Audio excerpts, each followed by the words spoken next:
my end, it was like lag. I'm like, oh Christ, tell me tell me at least I can be able to do the interview with this guy.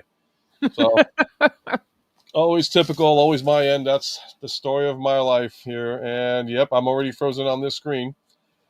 And yep, a little bit of laggy, and here we go. And good evening, one and all, once again to another exciting, fun-filled episode of Meet Your Reviewer. I am your host, Martin Sebastian, aka UltraMegatronus. You know where I am. You know how we got here. Because if you're in the chat, that was easy finds. Better than a GPS on a broken day. So what is going on? I'm going to say what's up to a few people before we do the main introduction here. So we got Raz in the house. What's going on, Raz, man? Good to see you. Got Paul in the house as well. What is good, brother, man? Thanks for coming back again. And same thing with Brick Builder Prime, man. Again, good evening. Glad to see you're all here tonight. And to introduce my guest here, the man of the hour, the man you know who's been doing this longer than I have. Let's say hello to the one and only, and he's greeting as well. Zoom in on you, Senor Input. Hey everyone, it's me. It's that N-PUT. And just like UltraMegatronus said, I'm the man of the hour. So don't you dare be sour, because I'm here to entertain you with my oh so sexy voice. Ooh. That's all I'm sorry. That's all good. It's all good. I'm trying to get back into the regular screen here, so that way, like I said, mine is just like being silly. There we go.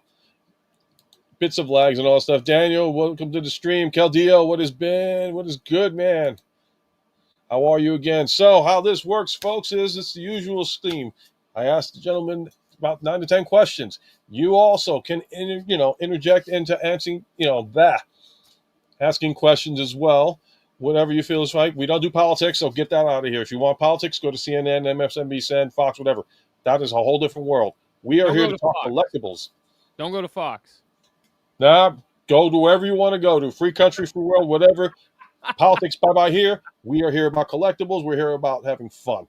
Did you see that, folks? His eyes got real wide. Scared him a little bit.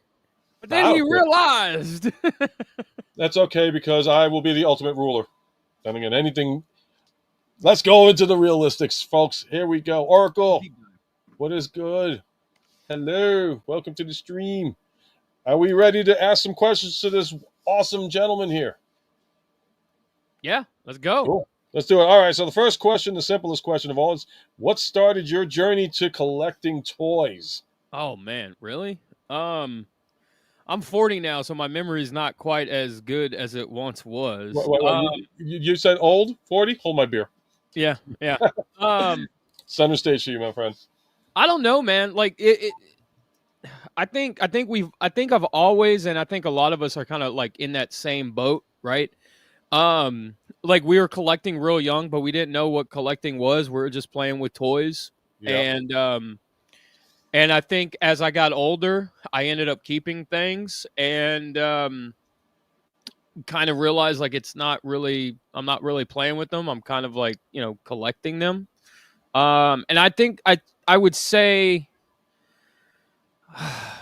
probably say I got that realization in high school, maybe around that time. Right. So, yeah, really ever since I've maybe like 02, 03, because, man, I don't know. Like it when those somebody was doing the Dragon Ball Z figures, but they were really articulated. I think was it Jack Specific or something like that, or no, Irwin was doing them, and and I got really heavy into like their Dragon Ball Z line, and I was like hunting things down at comic book stores. Those early Spider-Man Legends figures, predated Marvel Legends and stuff. I was like going around the comic book stores and Toys R Us and Walmarts and everything else. So I would probably say about 02 maybe is when I had that awakening, that realization of what I was doing, more so than just buying and whatever. That's cool. I mean, like, definitely one thing for sure is that it's like a lot of people, I have noticed it around the late 90s into like the early 2000s, everybody started collecting anything possible. You had, like you mentioned, Dragon Ball Z, Transformers was coming out. There was a couple of others that the sports figures. I think I want to say starting lineup was a big thing too Yeah. Yeah. back in the day. So it's like that was when it was like all happening, and like the places to be were either Toys R Us, KB Toys, Walmart was.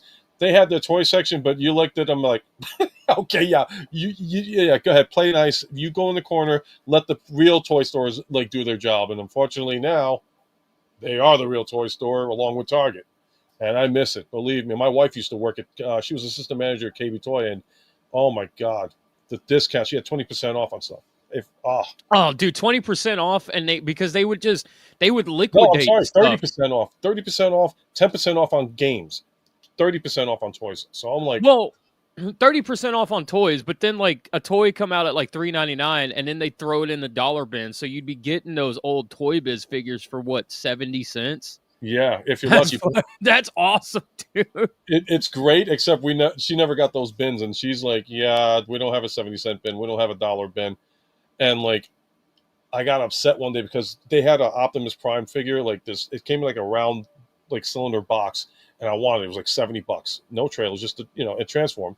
I was like, I want it. She's like, no, no, no. We got important stuff to buy. We got important bills we got to pay off. Leave it. It's not going anywhere. Okay, fine. 7 months later, it's like, okay, it's still there. I'm gonna pull the trigger. She's like, no, no, no. We got some blah blah blah. All of a sudden, it's like, okay, fine. Pick it up, and she goes and she's like, honey, I'm sorry. They sold it. That's when I said, the next time I'm going to pull the trigger on everything I possibly like. Yeah.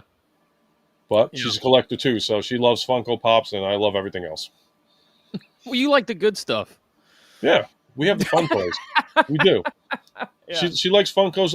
Actually, no, she did collect anime figures too, so she was into like she's into Vampire Hunter D and all stuff. But you know what? That's enough about my wife. I love her, but this isn't about her. This is about you. This is the main Vampire conversation Hunter piece. D.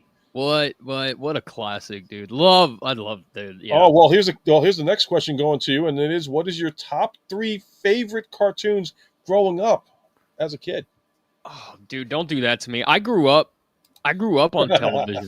I grew up on TV.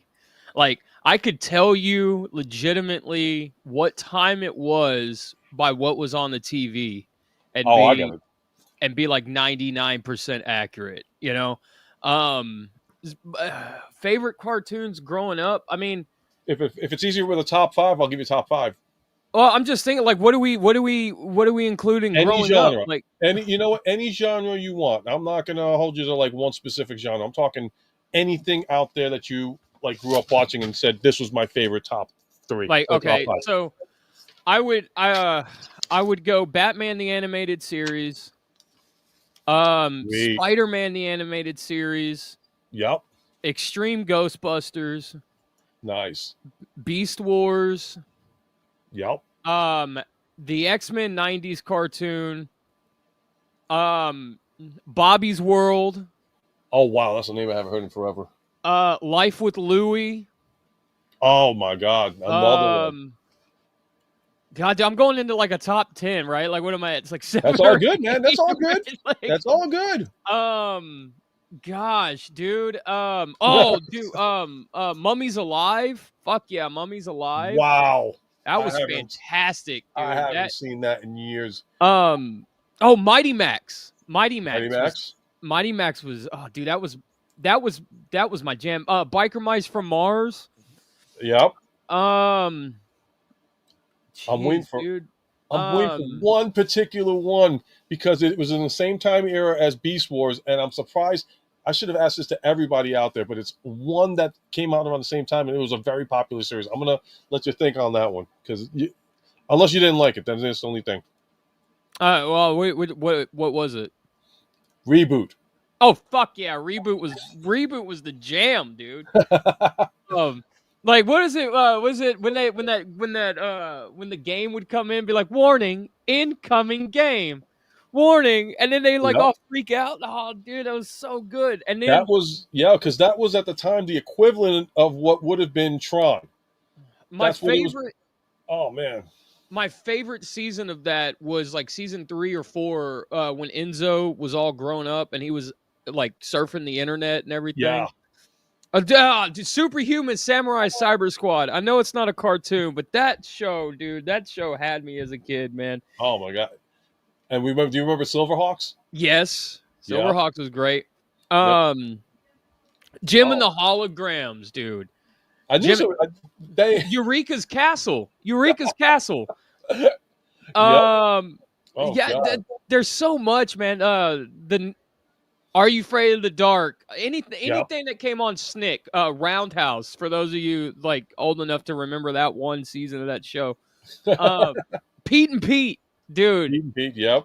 Yeah, I could keep going with cartoons and TV that I grew up on because like that's all I did as a kid was play video games and watch movies and cartoons and yeah, You're growing up that as an was. adult, it's like you're like, shoot, the cartoons that came out today. It's like there's a lot of them that like made it like a big staple in our. It still impacts us to this day.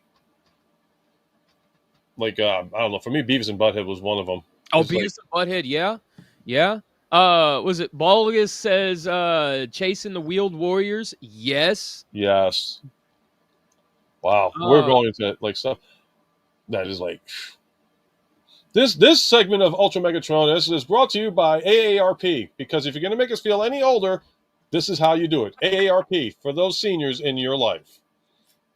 I appreciate it, Princeton. He says he said TF Talk Raw said I have a great radio podcast voice, and he totally agrees with that. I Oh appreciate it. yeah, Codename Kids Next Door from yes, PBJ. Yes.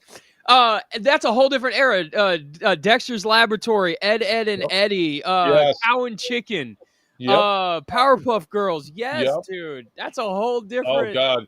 And what started that insane, and a lot of people don't realize, if you watch SpongeBob and you pay attention to the graphics, the original first season, it's the same artist that did Ren and Stimpy.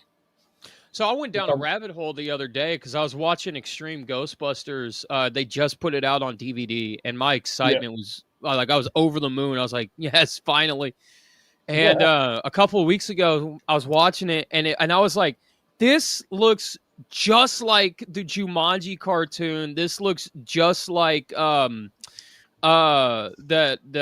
90s or that Nickelodeon cartoon that was like they were in the jungle, the wild thornberries." Yes. Like and I was like, what like all real monsters and all that stuff, and I went down this rabbit hole, and it was like almost everybody who worked on Extreme Ghostbusters.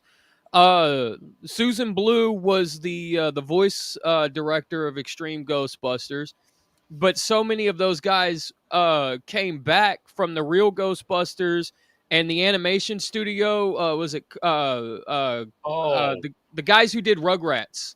The guys who did Rugrats. Yeah. And I gotta they were the that one. Well, that guy, the guy who owned, was it Coxley or Cogley, whatever studios.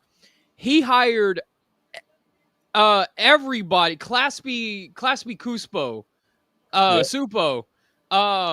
They hired almost everybody that's worked on any and every cartoon from roughly Rugrats all the way up to now. They've had their fingers in all of it. The 90s or that MTV Spider-Man cartoon, the Spectacular Spider-Man cartoon. They're doing stuff right now. Some of these people are working on Netflix cartoons and stuff. It's so crazy. And they got and then that guy got started. Class B got started over at Hanna-Barbera, which dude, it's crazy, man. Like I just did this deep dive rabbit hole because I just watched Extreme Ghostbusters. Like that's if you think that's insane, I just happened to watch somebody do an insert about Rugrats because you brought it up, and the story on how that was created, and it is the most eerie freaking thing I've ever heard. So the cartoon on Nickelodeon and all that stuff, everybody had a great time. Oh, this is adorable, all stuff. Was based off of a woman who had given birth to a kid. I'm kind of hazy still on the story, but the long story short, her son died. Her next door neighbor had a set of twins, and they died. But all of the kids that were that died, she used and wrote a journal about what was going on in the neighborhood, and based off of that, she like wrote into her journal and talked about like in an imaginary world of hers because it was a tragedy that she lost her kid and then everybody like lost theirs. Long story short, somebody ends up finding this like documentary diary book of hers and ends up writing it as Rugrats the cartoon. It's on YouTube somewhere, Oh the wow, history behind it. But it's like when you hear the origin and how it really was created, it was like holy shit. I thought that that sounds crazy. it's absolutely insane. Like I said, I'm massacring it the way I'm describing it. You got to see it as the documentary part on YouTube.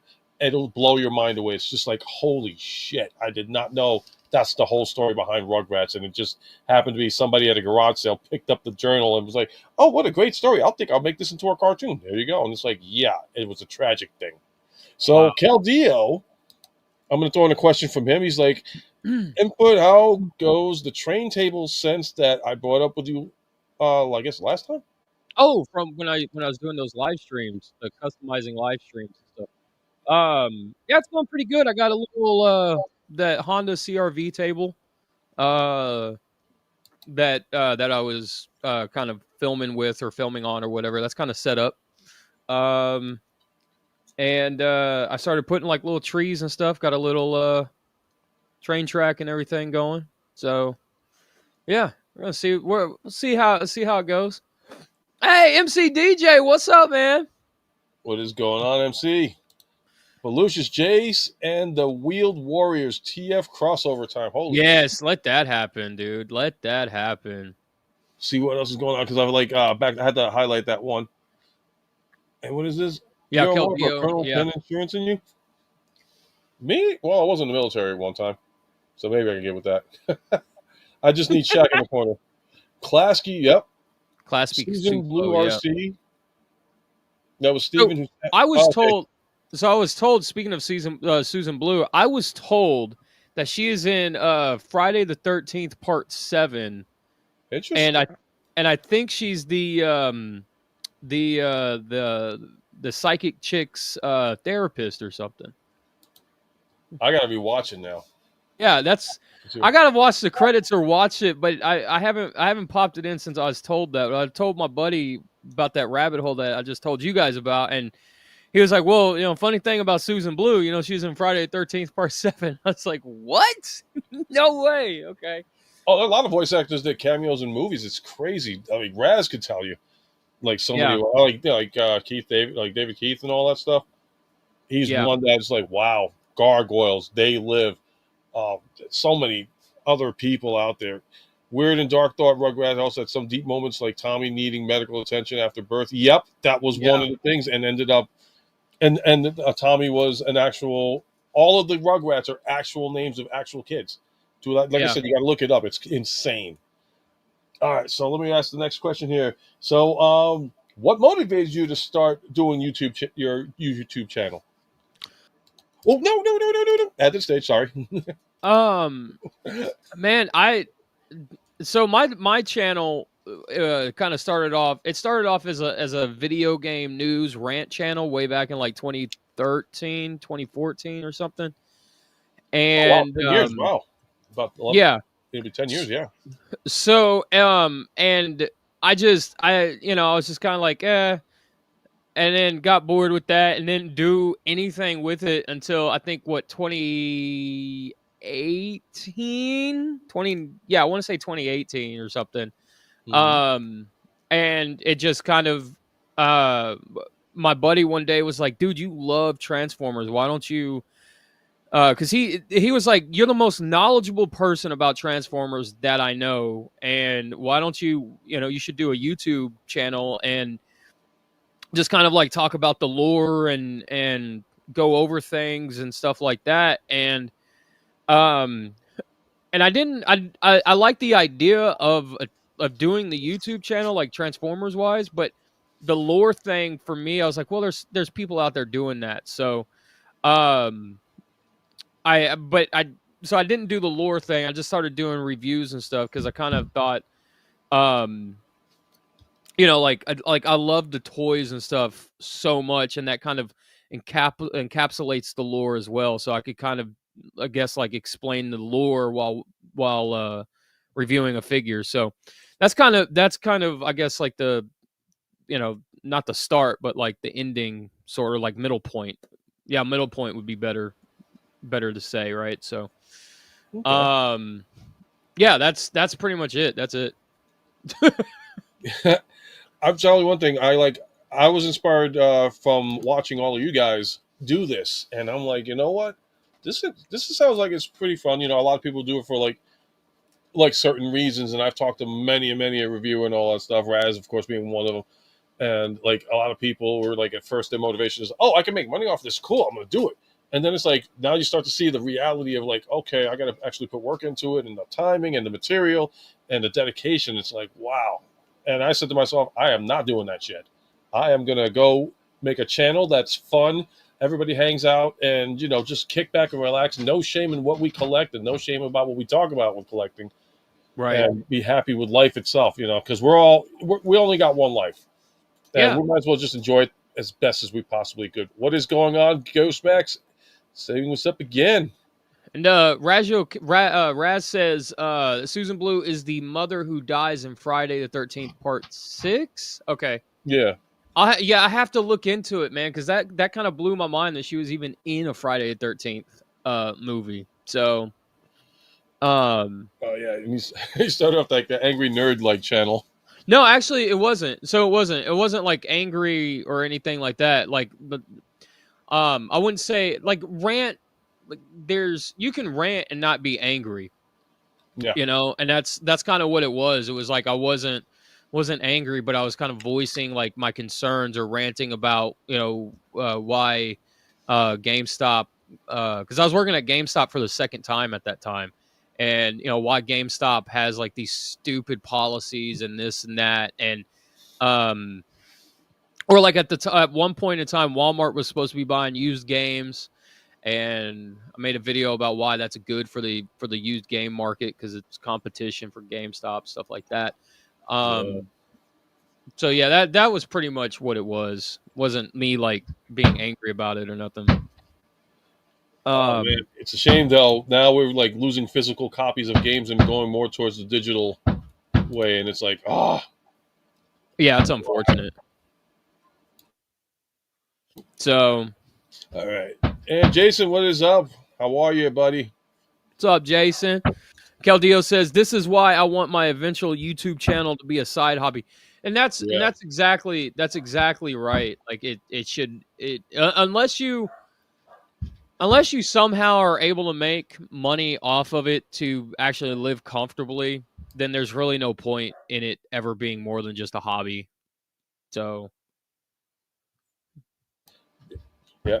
And okay, let me zoom back in here, and this time not hit the exit camera thing. How's hammering? so what's your third question, man? What we got? What we digging into? All right, so we already did the third question. What motivated you to inspire? Blah. So the next question is your name. How did you end up going with input? That one's an interesting one to me. So that was my buddy who suggested the Transformers thing again, and but the input thing was a play on the video game channel, obviously, and he was like, "Man, you should give your input about what's going on," and that was his, and I'm quoting him. He's like, "You should give your input on what's going on in video games and GameStop and all that," um, and I was like, "Oh, that's not a bad name," and he was like, yo, yeah, and you should spell it N-P-U-T, and make like some old like bad '90s like hip hop group or something. And I was like, I love it. So I was like, I'm here for it, like because you guys don't know, like there was that group NXS back in the day, and it was like Yep. like spelled really weird. He was like, yeah, it could be a play on stuff like that, and I was like, I love that. Yeah, okay, so that's what it was. So. Cool, definitely. And like I said to anybody in the chat, you guys got some questions you want to throw in there, put go for it. We are here for that day. So next question is this is an info because this is how I was also got to know you over the time is what sparked your interest in airbrushing your Transformers figures? So airbrushing has always been an interest of mine. I actually I used to airbrush on cars and stuff like that. Like do cursive, like say somebody wanted like they would have a Mustang and they would want like Mustang airbrushed on the back of it, like instead of having like an actual badge or something, they would want, Right. you know, Mustang airbrushed. So I would do things like little things like that here and there, and then I would paint like, you know, way back. I'm talking like 2008. I would airbrush on like video game consoles and do like custom consoles and stuff like that. But as far as like putting it onto Transformers, um, I don't know, man. I was just like, you know, I was like, well, I wonder if I could do a fade on these wings, because you know what that would look like in like the color layout of like this bot mode and this, you know, versus the jet mode and stuff like that. Um and then I was talking to a couple of people, and you know, they were like, yeah, dude, that, you know, if you figure that out, you know, I can, you know, get you to make me some customs and stuff if you're cool with that. And I was like, yeah. And it was just one of those avenues that I'd never really thought about, you know, applying like airbrushing anything to, like on the figures and stuff like that, you know. So Right. but it was always one of those things too, like when you make figures, you know, when they apply paint in factory, they always use an airbrush and stuff. Well, not all the time, at least not now, but back then, you know, like most of the time the paint was airbrushed on. And so that's how you got it really, you know, precise and real thin. And it wasn't like thick and clumpy, like it came out of like a spray can or anything, right? So, um, but yeah, it was like I never thought about like applying it to a figure myself. So until, you know, those conversations happen. So All right, cool. And this is going to be a partial question coming in from Caldeo, and then I'm going to get to Raz's question next because it kind of fits in for this one. So Caldeo says, you're probably reading it because my screen froze. oh, he says, what's the first custom input you ever made? For me, I was very dangerous with a Sharpie marker in my carefree youth. I still Guilty. have it, and this is an odd one. I think I was about either 10 or 11. I have a little mini Brett the Hitman Hart figure, and he's about 3 inches, and he's 4 points of articulation. You can move the shoulders and the hips, forward and back, right? And that's all he has. The old ones were it's the plastic, and you can maybe do this, and they got one stationary pose. Is that the same one, or No. Like these were, I don't know what line he's from, but they were like small wrestlers. They were about 3 inches tall, and they were from WWE. The Jack Specific did them. okay? And this is shortly after, you know, Hasbro lost the license for WWE. But I had a really small Bret the Hitman Hart figure, and I always wondered what he would look like in white and pink tights. So I took some white out, and I whited out the legs, right? And I made them like white and pink. That was the first, like, that I can really honestly think of, like the first, I guess, like custom, if you want to call it that, Right. that I did. I'd call it custom. Huh? I would call it a custom. You're changing the look of it, so, and it's never been shown, so that's a custom. The first one that I did that I actually sat down and thought about, I did a Marvel Legends Electro in like 2007 or 8. And it was based off the old the Toy Biz Havoc figure. Okay. Yeah. And I hand stenciled the lightning on his chest and painted him green. And there's an old Toy Biz Electro figure that he had like a stand, and you could pull the string and his base would light up. It was like flash or whatever. And so I took the mask from that Electro, and because the head was a little too big for that body, but the mask fit perfect on the Havoc head. So that's how I got the Electro mask and stuff.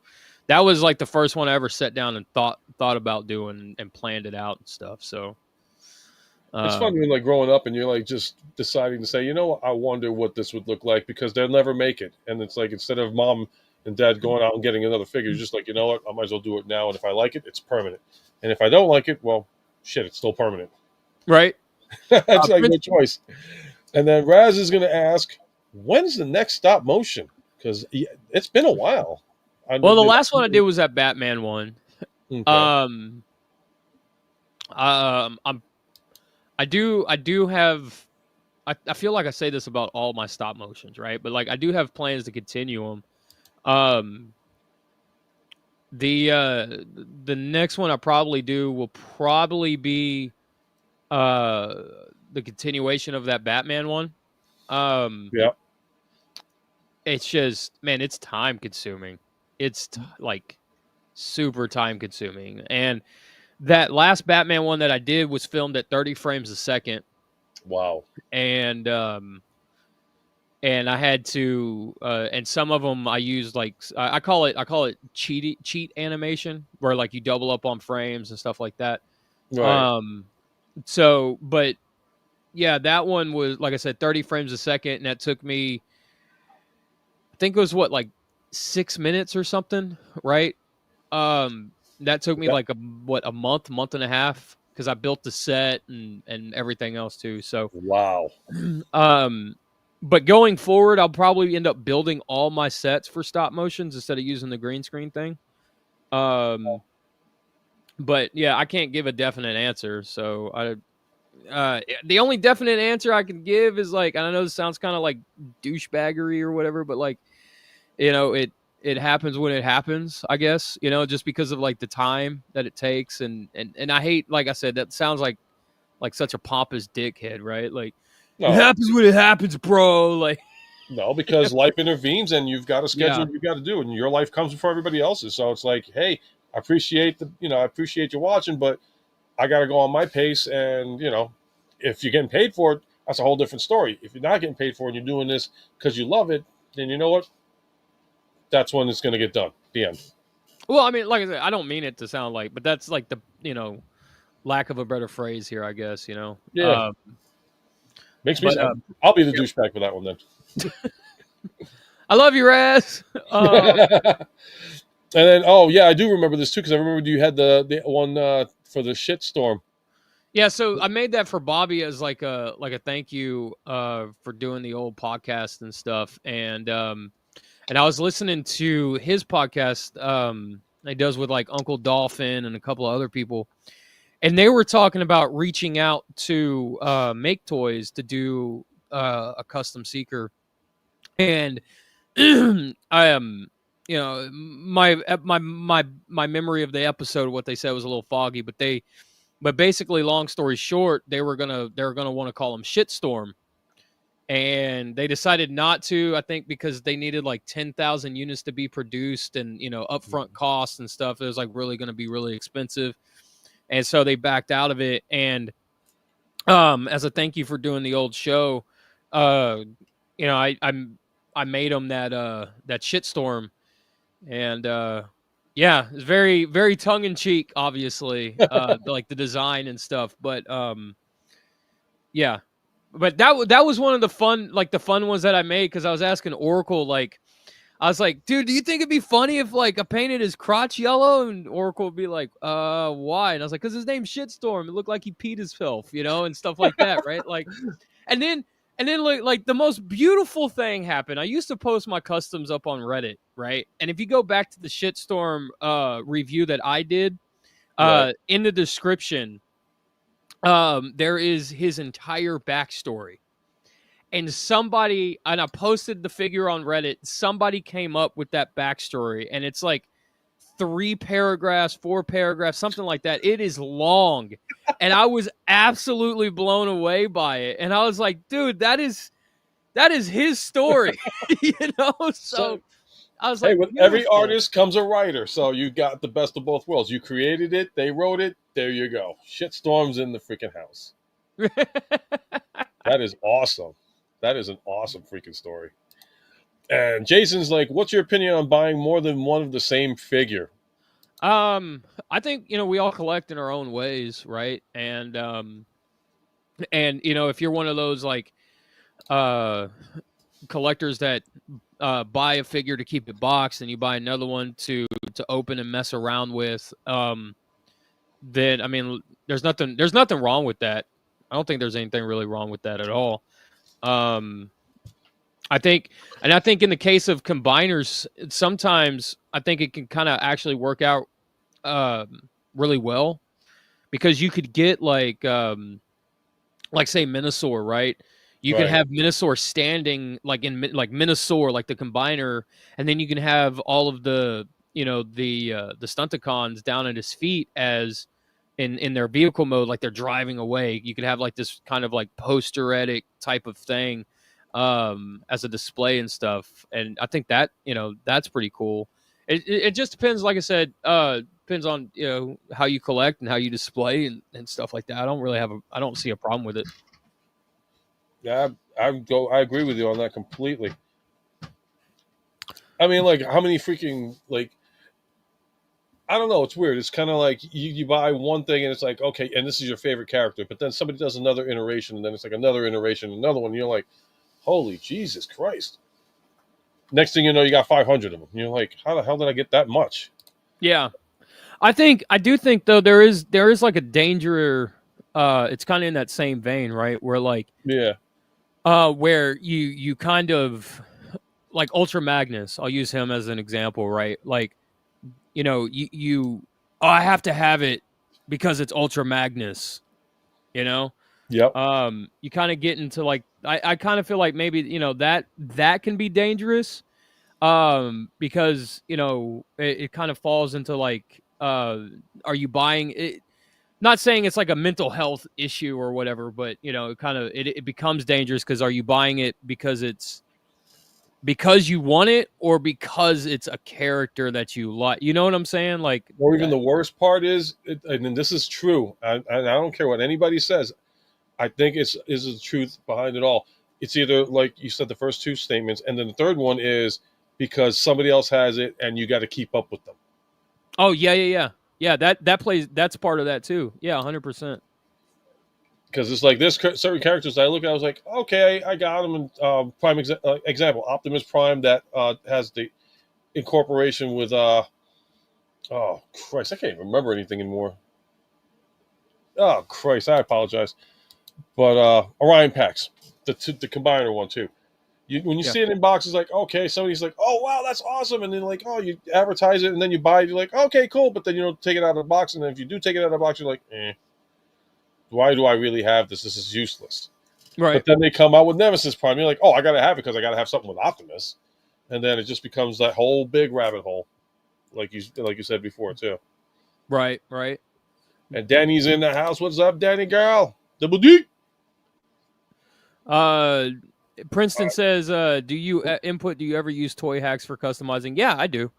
I use them as an accent Interesting. piece. And actually there are some times where I might only want like a sticker or two or maybe whatever, like 3 4 whatever from an entire set that I like. So what I'll do is I'll take Ironhide or whatever figure that I like of that set for that sticker set, and I'll paint the details to make it look like a Toy Hacks sticker for that area or whatever. Um but yeah, I use them. They're honestly, I feel like they're a great like they're a good customizing resource. Like if you're not confident with like Right. paint or an airbrush or whatever, yeah, I think you can do some really good stuff with them. Yeah, I've got a couple of toy. I mean, like not everything I got toy hacks, but the ones that I'm like, okay, that's good. I mean, like they had the Optimus Prime one. I definitely ordered the Megatronus one because I saw that. I was like, okay, that's badass. I gotta get it. Right. Biasness. I'm being biased. Sorry. But there's certain ones that I'm like, okay, you can use the toy hacks. There's certain ones that's like, you don't really need it. That's up to you, kind of deal. But I mean, in the end, though, like that's why I'm kind of shocked. I was like, wow, you can paint these things on, but you going with that one? That's cool. Still, that's still a good way to go. All right. So let me get to the next question over here because of my vision, and it is so you've been on hiatus for a bit, and you and Danny came back into the circuit and started doing your new state of like basically state of address on the Transformers world. So it's a different thing that you're focused on. So what started that idea between both of you on doing that show? So me and Danny, we talk a lot.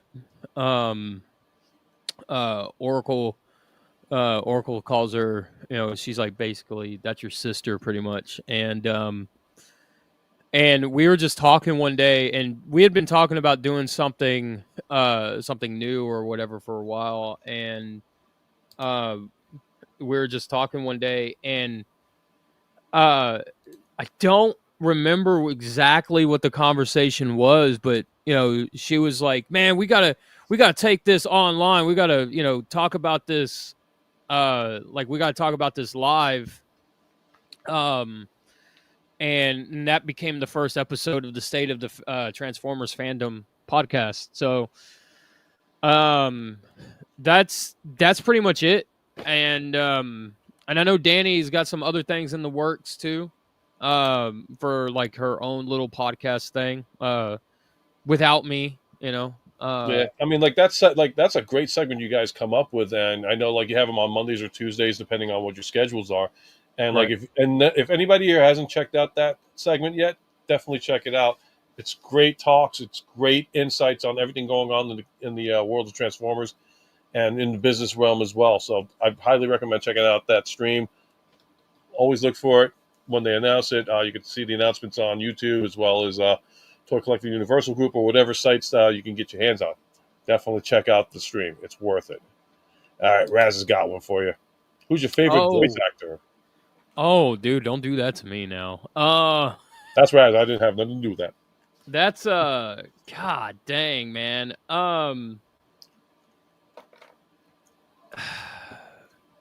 Dude, that's hard to pick. Like legitimately that is. I mean, I could say Rob Paulson. Okay. I mean, That's a good choice. I could go Tara Strong. Yeah. Tara Strong is like, dude, Tara Strong is one of my high school crushes. I saw her on the Sabrina Teenage Witch movies, the Melissa Joan Hart movies and stuff, and I was like, whoa. She's adorable. She is. Her and Ashley. Yeah. Those two are like, you're not supposed to be a voice actor and look that good. Like you get the imagination of like voice actors being like hideous in the background, like troll looking kind of things. It's like, no, they're freaking like, there's women that I've seen at the TF Con Baltimore. They were like, oh, he's so cute. He's so cool. I'm like, damn. Oh God, the girls stanky. I'm brain farting on his name right now. The guy who played Vegeta in the Ocean dub for DBZ. Oh, that's shit. Christopher. No, it's not Christopher Sabat. The Ocean dub for DBZ. The Ocean dub. Oh Christ. Hammond. I know. It's something. Hammond or Anime fans, get together and give us the answer. I know what you're talking about. But like his interpretation of Vegeta, man, that gave me chills so many times when. Like he would just scream, my wrath! Like it's just like, God, dude, just I mean, and I think Sabat does a pretty decent Vegeta, but it just Drummond. I think his last name is Drummond. But like Sabat just doesn't like, I mean, there's so many people out there that would say, Chris Sabat is Vegeta, but Christopher Sabat has not had a consistent Vegeta voice since he took over the role. Yeah. It has changed. Yeah. And that's not an attack on the guy or anything. It's just, he's constantly, trying to find Vegeta's voice, right? So well, it's kind of like with Frieza, how the original voice actor, if you go back to the old days of Toonami watching Dragon Ball Z and with the Vegeta saga or the Frieza saga, that voice actor compared to the current one, it's like two different worlds. I enjoy them both, but there's the original. You can't knock the original. That's like, no. Yeah, the chick who played Frieza originally was in the American dubs dude, she nailed Frieza, just that quirky, like short. I mean, she hit it. I mean, I can go Kevin Conroy, right? Like it's so hard to pick. I mean, I just like to correct Raziel Kane and say Mel Blanc was a sexy bitch. And he still is. Even in the afterlife, he's still a sexy bitch. But I think Yeah, he's brought Pauline up Newstone. Pauline Newstone. Is that what you meant? Yeah. Okay. What the chick who played Janine in the Real Ghostbusters? She was fantastic. Like Oh when yeah. she would get like her range, for her love for Egon, and the way she would always kind of bring that out, or like when she was real irritated, like Ghostbusters, what do you want? Just Yep. Yeah, she nailed Annie Potts' voice. She did. yeah. Arsenio Hall is a fantastic voice actor. I think he's underrated as a voice actor. Oh, that's right. Um, Laura Summer. Laura Summer, yeah. Uh, Oh, Dave Coulier, who did Dave Coulier, yeah, Dave Coulier is fantastic. Yeah, he's, that whole thing in Full House. That whole it's a running joke where he's yep. a struggling voice actor or whatever. Like that's a legit thing. He is a real voice actor. And he did. Um, Yeah, he did Venkman in Ghostbusters. I think he did. Did he did the first time for Venkman or the second time? I think he did it if I remember right, he did it. He did it for like the first season, and then Full House kicked off, and then Yeah, he was over. You could back us on that one, right? He did first season Ghostbusters, or did he do? Yeah, I think he did was first season. Because a lot of people try to to nail that and to do the Bill Murray voice, and it's just funny. Dave Coulier Venkman was yeah, it was man. Yeah, I mean, it was all right, but he still had talent. And then what ends up happening? In fact, who did the? In fact, you know what it was? Who did the voice of Garfield, the original? Somebody nailed that one for me because I can't get this. I can't get the name in my head. But he did the voice Lorenzo, of Venkman. Yeah, he did the original. I think. yeah, Yeah. In fact, season 1 of Ghostbusters, the real Ghostbusters, was the voice actor that did Garfield. And then, ironically, when the Garfield movie came out, Bill Murray did it. right, right. Yeah, Lorenzo Music was Venkman for the first 2 seasons. Okay. Yep. I Yeah, couldn't come up with his name. yeah, Venkman, he was good as Venkman, like for real, for real. He was fantastic. Man, we're going back in time now. Ghostbusters, Extreme Ghostbusters, everything. It's just like, wow. All right, let me get to the next one here. So where do you see your channel going now that you're back making new content? I goes where it goes. I mean, That's it. Honestly, dude, look, to me, like the subscriber thing, people will, I've got 10,000 subscribers, but then they only have like 100 views, right? And it's like, well, Right. no one's watching. So like, or there's that, there's the reverse, 1 million views and like 5 subscribers, right? Like the number is like so arbitrary, Right. that it just doesn't matter to me. And I just do it at this point just to like to enjoy it, and get my thoughts about things out there, and kind of hang at this point too, hang out with Danny, and um yeah, that's pretty much it. I think if anything, um it's more of a channel about, I guess like maybe I guess you could say like my interest of things now. That's good. I mean, nothing wrong with that whatsoever. Yeah. Everybody loves input. No, they don't, Danny. Nobody loves me. Uh, Danny, you love input, brother, sister.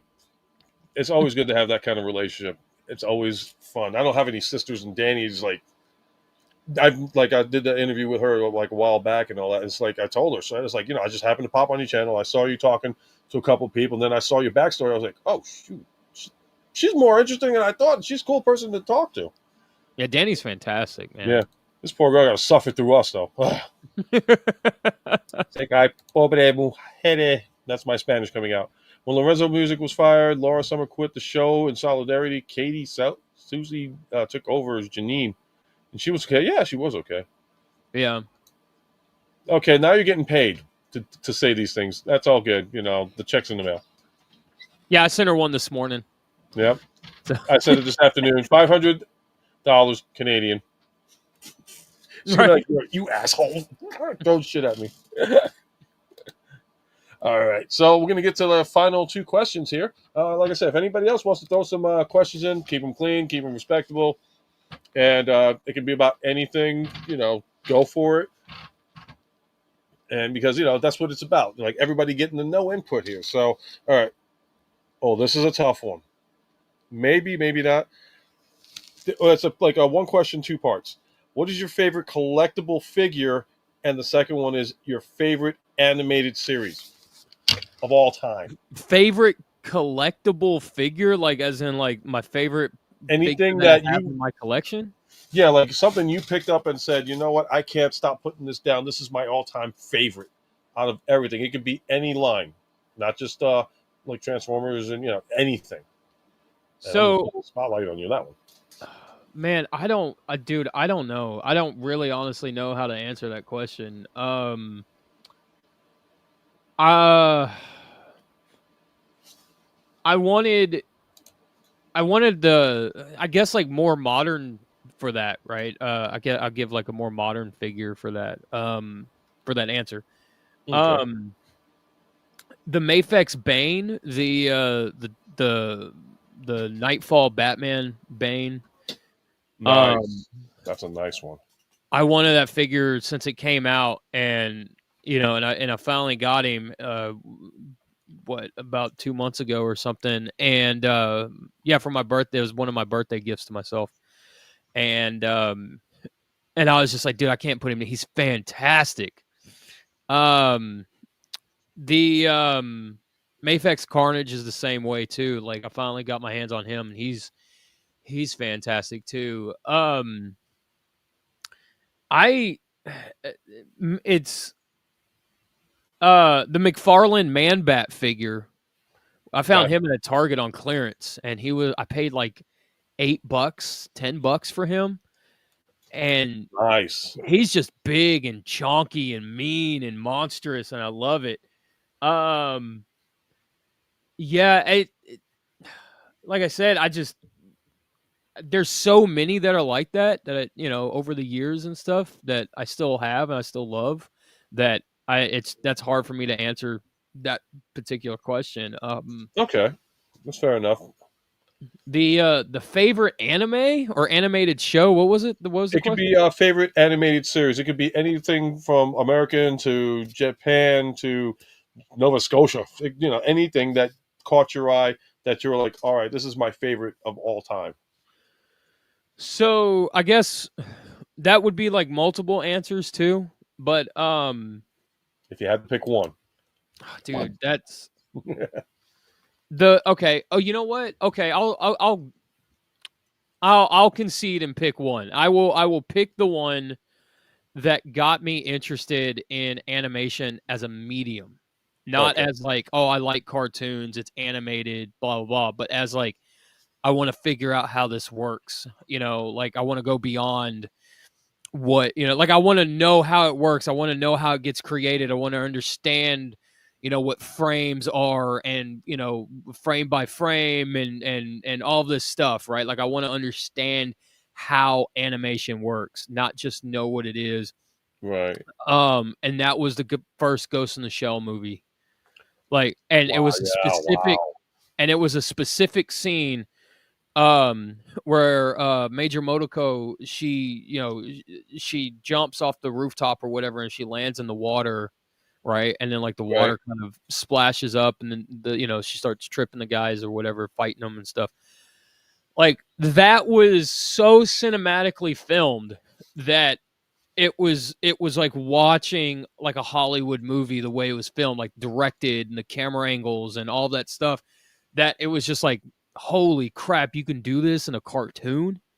Like, and yeah, and to that, and more to that point, um the real Ghostbusters kind of gave me a similar feeling, but it didn't push me into wanting to learn how it worked. I had like, oh my god, this is so cool.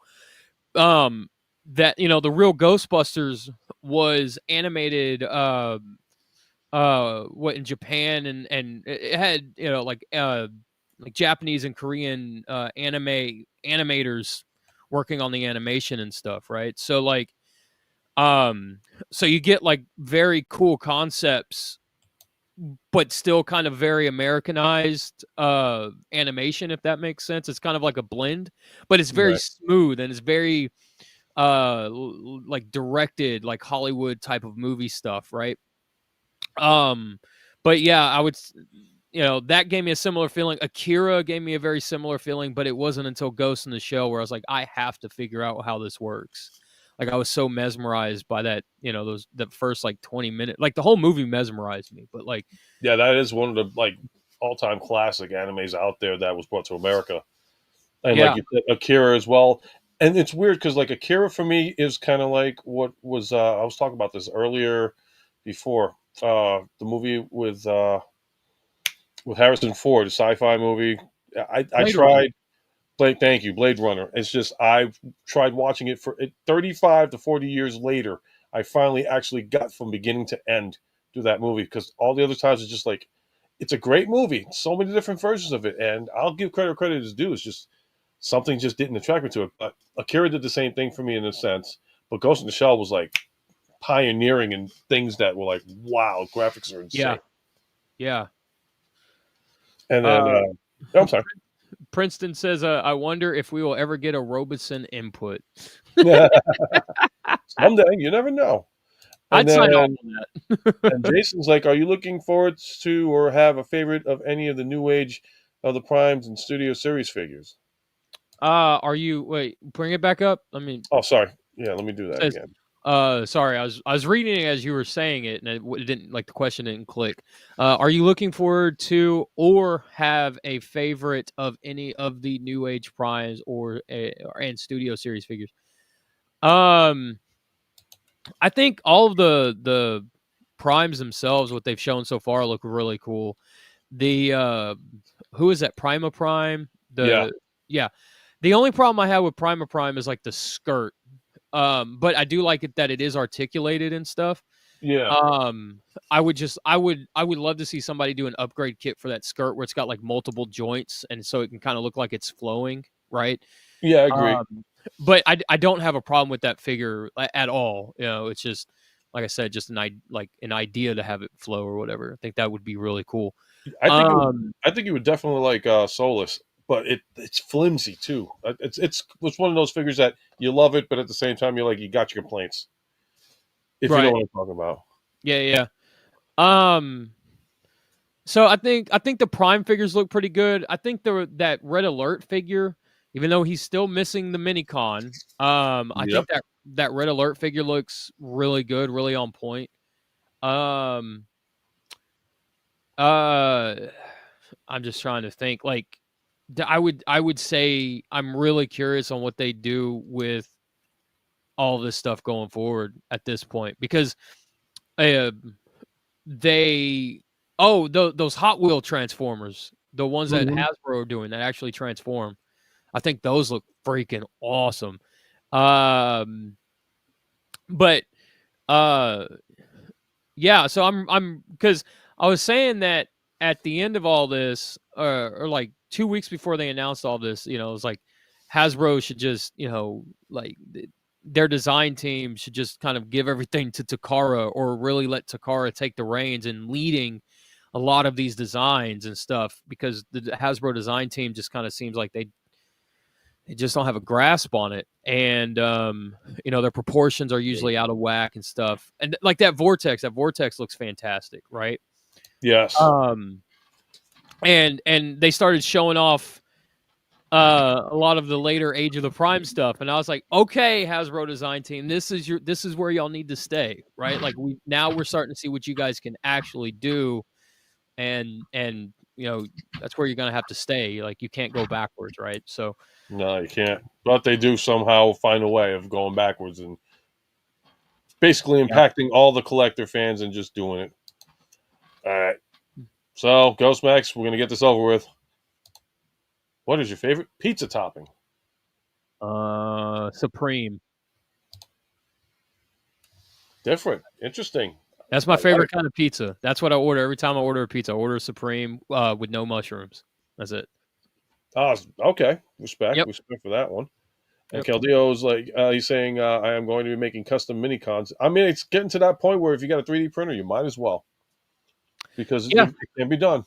And it's a Yeah. shame that people are, and that's what cracks me up is Hasbro can freaking make a killing off the mini cons, and I think that's what they're doing. They're setting it up to where it's going to be like, okay, we're going to release everything, and then in one wave, boom, $50 for all these mini cons. $50? I mean, like $200 for like a Well, no, we're talking like a pack. set of Okay. 10.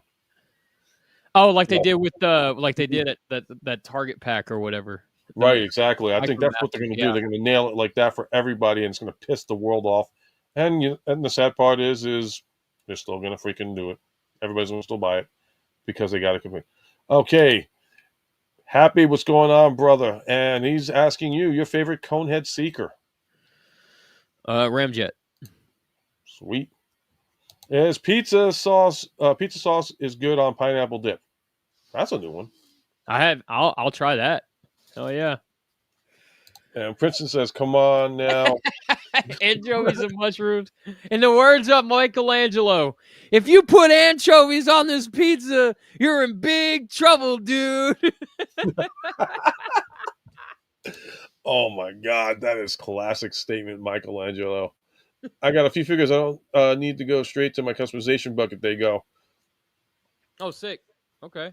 Alrighty. So I guess the final question of the night, with a giggle here from Princeton, and it's I ask everybody this question at the end of the night. So the question would be, what would you tell anyone that wants to start their own review channel, and as advice on what to do and what not to do? Um, as a review channel, I would say, truthfully, be yourself and don't don't listen to anybody else's reviews before you give yours or before you make yours and film yours and share it to the world. Um, and yeah, I know. And if you like it, like it. If you hate it, hate it. It doesn't matter. Um, you know, what anybody else says about the figure, that should not cloud your review of the figure, right? Like, and then uh don't, like, whatever you do, don't become a shill. Don't, you know, don't get to a point to um where your opinion becomes meaningless, I guess, if that makes sense, right? Because you can like a figure, you can hate a figure, and you don't have to agree with every reviewer out there. Right. But if you start, you know, um, I guess, like, getting sponsors from like Hasbro or Mattel or whatever, right? It kind of dilutes your opinion. That I think that's a good way to phrase it, right? Like, um, it dilutes your opinion. It dilutes your review, not your opinion. Right. It dilutes your review on things because now people can kind of be like, well, Mattel paid for that review and stuff like that, right? It's a very Right. fine line that you have to walk. So that would be my honest advice.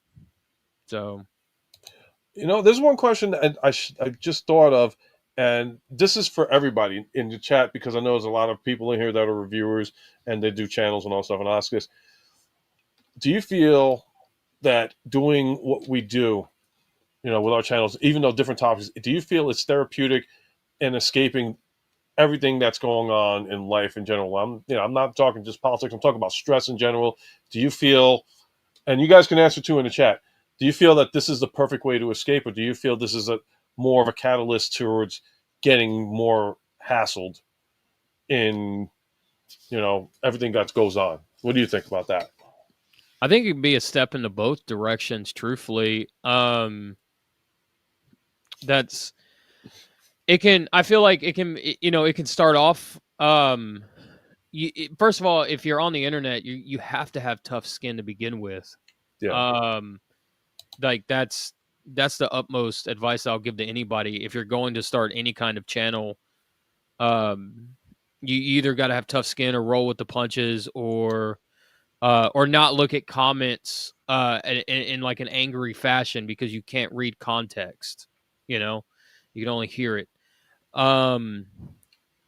So I think in that, in that vein, there's that. But I also think that it can be an outlet. It can be a creative outlet. It can be a very much a stress reliever if you feel like, it doesn't matter if you're a reviewer, right? Like Right. if you're seeing a therapist and your therapist says you need to talk to somebody and you go live every single day and you talk to 1,000 people, you talk to 5 people, whatever, how many people are watching you live, that can become a stress relief, right? So I think it's like twofold. It depends on, what you're doing with your channel and what you want to do with your channel. And if, yeah, like I said, it can definitely go both ways. But if you want to have a positive experience, it's really up to you to learn how to roll with the punches, like I said, and learn to laugh instead of get angry at all of it. What anybody might say or whatnot. So That's a cool answer, man. And everybody that I'm going to put a couple of the things that people said on here. Like Anthony, for example, said the process is therapeutic and allows for the expulsion of creativity, especially when you have the job that lacks any freedom. It is some of the people who suck. Yeah, I'll agree with that. Everyone on social media and biting each other's necks. That is also true. yep, Well, I think it's a good way to hear everyone's opinions on figures before buying them. Basically, learning pros and cons from the community, which is good. Yeah, yeah, I agree. and here's a question for everybody out there, and this is out of left field. The question is, what do you prefer, or what would you prefer, the sex swing or the stripper pole? Um, Careful now, careful. I mean, am I watching or am I participating? Once again, careful how you answer this. There are eyes out there that can see what's coming to your future, and you don't want to upset the party at hand. I Or they mean, know. I've thrown dollar bills before, so I know how that works. So I'm gonna go with the devil I know versus the devil I don't. Okay. Fair answer. Fair answer. Fair answer. I've never been on the swing except for when I was a kid in the park, and that's all I'm leaving with that. I'll go pole and same answer for you. Caldio's smart. He's like, yes. Hidima's like, yeah? Hey, Heido, what's up, man? I know. I'm sorry. Princess says I'm old, so I got skin like leather, so I'm rubber and you're glue. Whatever you say bounces off of me and sticks to you. And if you're not down with that, we got 2 words for you. Suck it. I still got my DX bandana and my DX shirt. Oh, The originals, too. yeah. I grew up with those guys and the NWO. Stripper pole because I can pretend to be a Ghostbuster. Yeah, why didn't I? Yeah, no, I did think of that, but I forgot all about that. That's a good answer. Shoot. What else can we do? Oh, we went through the main questions and all that stuff. Anybody in the chat want to ask their questions? Ask questions. Shoot away Could one you more time. imagine? Could you imagine? You're at like a strip club, and then all of a sudden you hear, Buster makes me feel good, and here comes this chick coming out in high heels, and she's got Egon's curly Q from the real Ghostbusters. It's Oh my god! you guys want to bust some ghost? Let's go. It's like, oh, we're gonna bust something, all right? Yeah, we'll get the ghosts too. Oh god! How can we make Ghostbusters so damn perverted? Because it's about a pole. Oh Well, man. here we go. What's this one? I think Uh, conversation would just land me in trouble. I'm a recovering troll, bro. You should have been on the one night that Danny was on. In fact, I don't know if you were on that night too. That all of a sudden we just had like I was streaming a live UltraMegatronus segment, and then all of a sudden it just went up to like 60 something viewers, and I'm like, oh, I got a troll. And I'm sitting there, and they start talking about the penis jokes and the this and that. And I just looked at the guys like, look, dude, if you're gonna troll, go for it. I don't care because, quite frankly, what you're saying now ain't shit to me. I've I been where you're going to. You ain't gonna do nothing that's gonna shock the hell out of me. And they just got like, dude, you're no fun, man. We had all these views. We're leaving. I'm like, okay, bye. I've said this before, in the State of the Transformers Fandom podcast with Danny Dolphin live on Mondays at 8 p.m. Central Standard Time, Jack. uh, that I've lived through the Xbox Live era of being cussed out by 12-year-olds, right? Like Yep.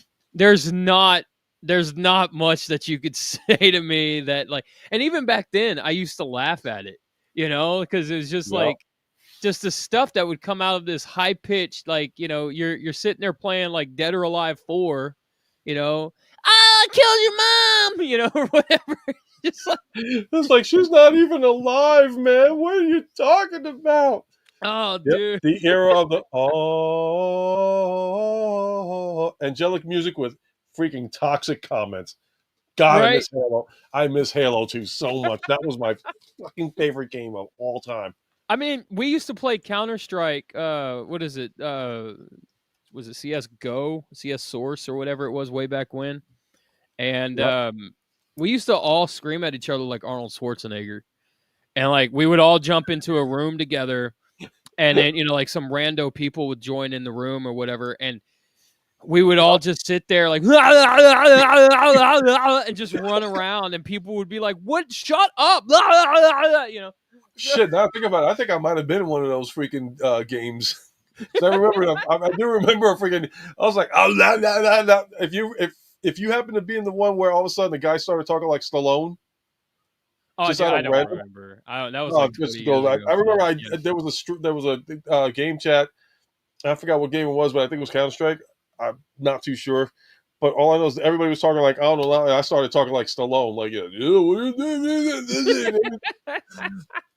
felt bad for the one person. Like, what the fuck is going on? Everybody's talking like bad movie actors. I'm like, It was funny yo, because we got the idea. If you guys remember, early Wild West internet, right?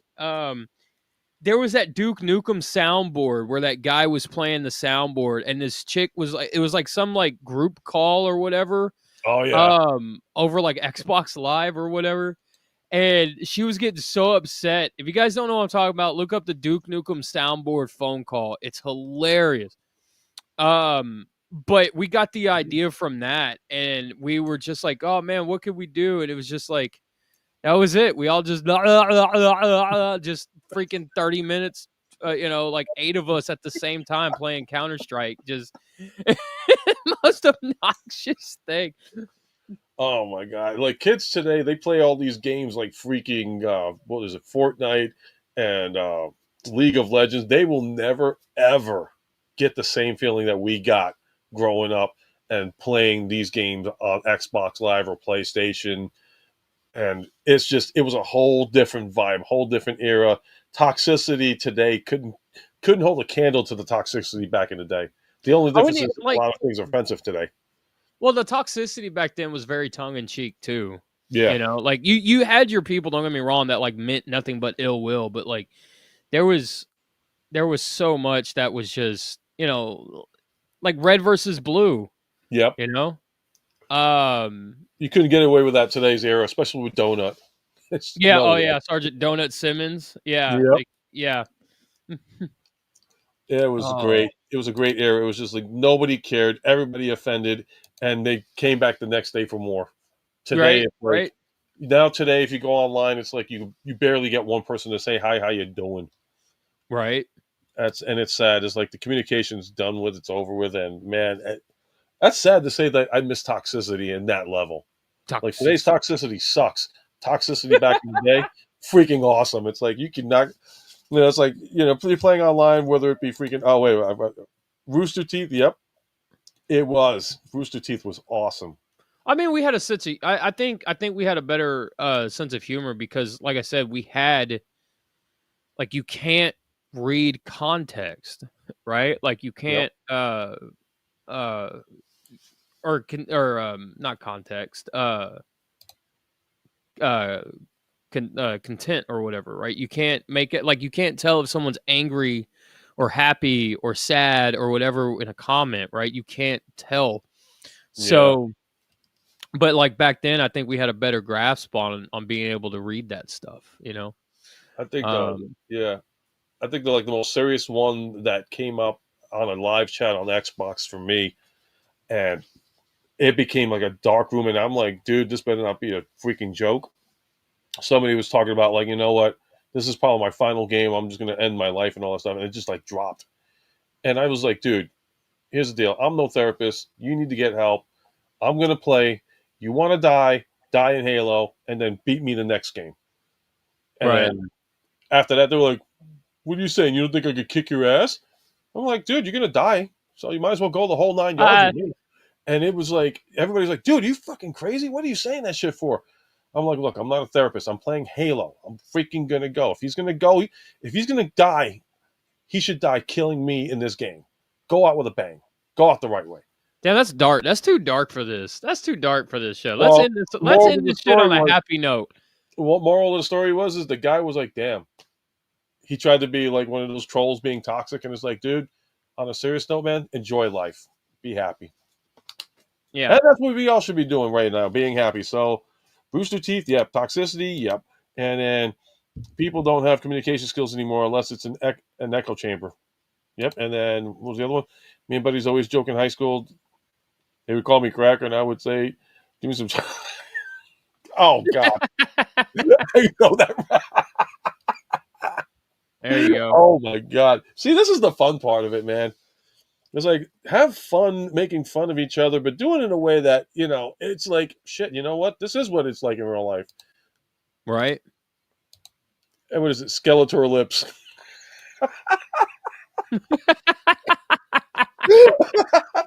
Remember. Oh God. All right. Let's do one funny question. Funny thing you've seen. For me, Snapcube live fun dubs are golden. Funny things I that oh God. So a buddy sent me a picture of Hulk Hogan, Randy Savage, Ted DiBiase, the $1 Million Man, and Andre the Giant all in an elevator. And Andre had farted, and everyone is choking on it. And Andre the Giant is laughing his ass off about it in this picture. And it was an AI generated picture, but it was priceless. And I couldn't stop laughing for 15 minutes. Like I was like I'm thinking about it right now. It's just so funny. But Oh my God. That's always Andre the Giant though. He freaking was a prankster and a half, and nobody yeah. could top him. Sorry, boss. Yeah. No, you won't. He was never sorry. Only time he was ever sorry is if he actually really was sorry. After that, it's like, nope. Funniest thing that I've ever seen. I mean, I've heard funny stories. Everybody knows that Ozzy Osbourne's winding down his career for good. So the funniest thing I've ever heard was he was on tour with Motley Crue, and Motley Crue was telling the story. In fact, it was on an Ozzy Osbourne "Don't Blame Me" VHS tape. So Motley Crue was rambunctious, and Ozzy was Ozzy. And they always try to outdo each other on things. So there was one night that they literally like Motley Crue trashed the entire hotel room, and the news was there reporting and all that stuff. And they were like, "Yeah, we fucking did it. We beat Ozzy. There's no way he can top this shit." So they're all laughing about it. They're all like drunk as shit. They get into the elevator. Here comes Ozzy, drunk as shit. Gets in the elevator, dressed in drag. Freaking. They get to the downstairs.